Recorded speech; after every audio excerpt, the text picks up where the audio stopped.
Picture an ancient human stepping through those glass doors. The cold air hits first, then the light, bright, white, everywhere at once. No shadows, no wind, no sky, just a ceiling that goes on forever. And food. Hundreds of kinds of food, in every direction, more than any single tribe could eat in a month. Richard Wrangham spent decades studying early human behavior.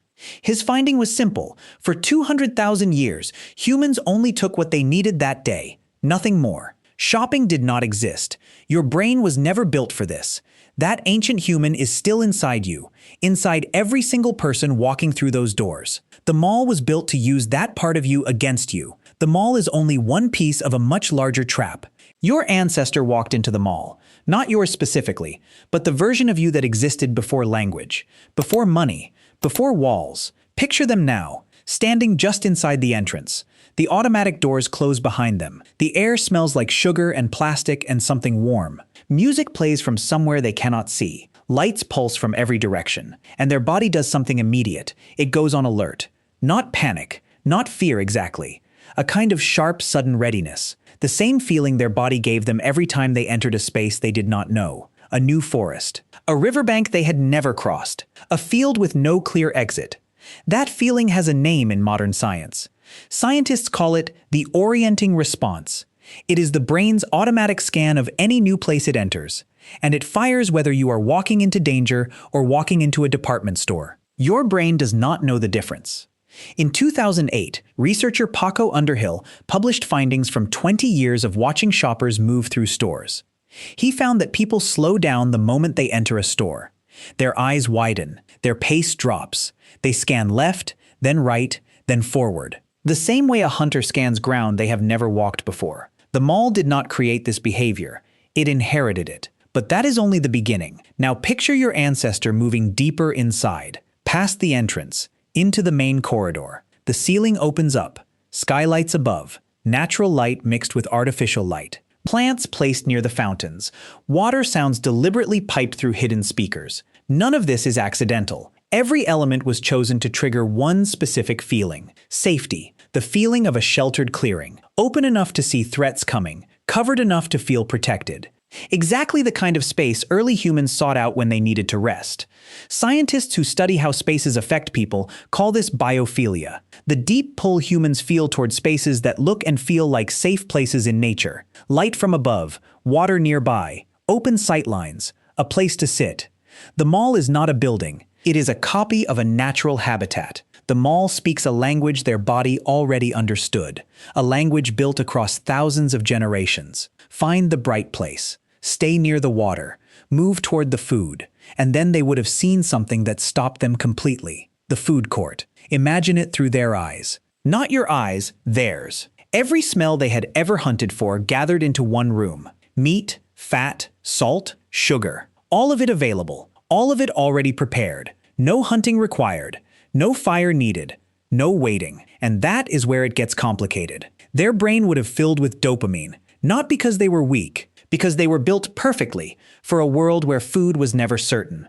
A world where finding this much in one place meant one thing. Eat now. Take now. Because this will not last. But it does last. It is always there. Every day, every hour. And that is the problem your brain has never solved. Think about the last time you walked into a store for one thing, and walked out with 4. You did not plan that. You did not decide that. Something else decided it for you. In 2011, researcher Anita Barathan studied how store environments change the choices people make inside them. She found that the space around a person changes what that person chooses. Not their willpower, not their intelligence, the environment. The same principle runs through every part of every mall ever built. Your ancestor would have understood this without knowing it, because in their world, the environment always made the decision. A tree full of fruit said, "Climb now." A river running fast said, "Cross here." A dark sky said, "Find shelter." The environment spoke. The body obeyed. That is still happening, just inside a building with a food court and a sale on shoes. Now picture your ancestor near the store windows.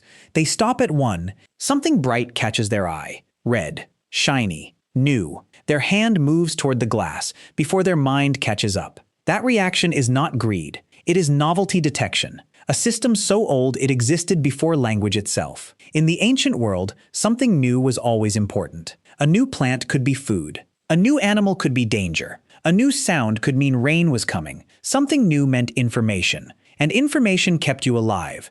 So your brain evolved to notice new things automatically, without asking permission, without waiting for a reason. Store designers knew this long before scientists gave it a name. In 1956, a designer named Victor Gruen built the first modern shopping mall in Edina, Minnesota.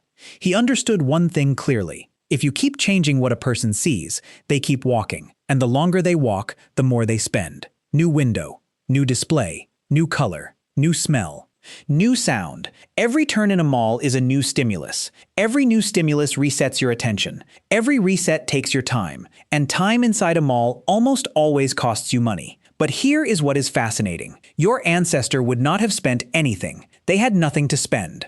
But they would have kept walking too, because the pull to keep moving through a rich environment is not about money. It is about mapping the world around you to stay alive. Early humans who explored their environment thoroughly lived longer. They knew where the water was when the dry season came. They knew which paths were safe before the predators arrived. Exploration was not curiosity.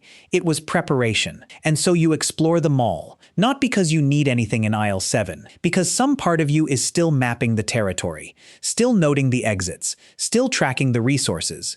In 2009, researcher John Eberhard published work showing how the brain reacts to the buildings and spaces around it.